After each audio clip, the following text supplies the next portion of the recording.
তবে আমি যা বলবো তার বেশিটাই দেবনাথ বাবুর কাছ থেকে শোনা, আর বাকিটা আমার অনুমান।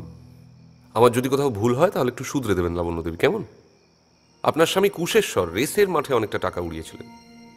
তারপর রামেশ্বরবাবু এমন ব্যবস্থা করলেন যে তিনি আর ওড়ানোর মতো টাকা পেলেন না, আর এই বিষয়ে আপনার কাছ থেকেও তেমন কোনো সহযোগিতা পাওয়া গেল না লাবণ্য দেবী। তখন কুশেশ্বর দ্বারস্থ হলেন বিশুপালের। বিশুপালের কাছ থেকে টাকা নিয়ে তিনি আবার রেস খেললেন, কিন্তু দুর্ভাগ্যবশত এবং স্বাভাবিকভাবেই উনি বিশুপালকে আর টাকা ফেরত দিতে পারলেন না। তখন বিশুপাল আপনার স্বামীকে আষ্টে পৃষ্ঠে বেঁধে ফেললেন। আমি কি এগুলো পারব? আমি জানি না, এটাই কাজ, ব্যাস। শোনো, এটা করলে পাপ হবে না তো? পাপ হবে না তো? ঢং থামা। যুদ্ধ আর দুর্ভিক্ষের বাজারে সবাই 2 পয়সা করে কামাচ্ছে, আর আমরা করলেই দোষ। শোনো, বিশু কাকা যেমন যেমন বলছেন তুমি চোখ কান বুঝে ঠিক তেমনটি করে যাও, বুঝলে? আরে আস্তে থামা। আস্তে কেন? আস্তে কেন? আমার কুমুদ, এই মন্বন্তরের পেছনে আমার নিজের রক্তেরও একটা অনুদান আছে।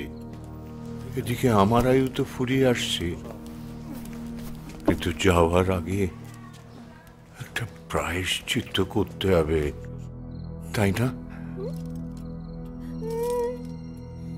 না গো কুমুদ, ওই পাঁঠার ভরসায় আমার সম্পত্তি আমি রেখে যাব না।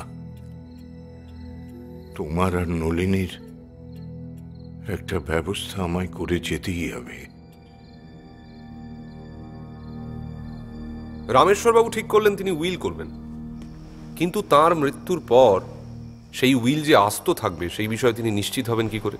তখন নলিনী দেবী আপনার বাবা দারুণ বুদ্ধি খেলিয়ে একটা উপায় বার করলেন। বোমা, কাল রাতে আমি একটা ভয়ানক দুঃস্বপ্ন দেখলাম।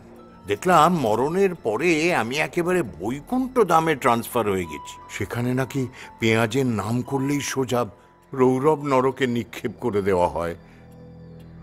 কি হবে বৌমা? কেন বাবা, আপনার তরকারি তো পেঁয়াজ দিয়েই রান্না করা হয়। কিন্তু এরপর থেকে তো আর পেঁয়াজ খাওয়া হবে না। না না, সেটা আমি ইহজন্মেই পুষিয়ে যেতে চাই। আজ থেকে আমায় রোজ 10টা করে গোটা পেঁয়াজ দেবে। আচ্ছা।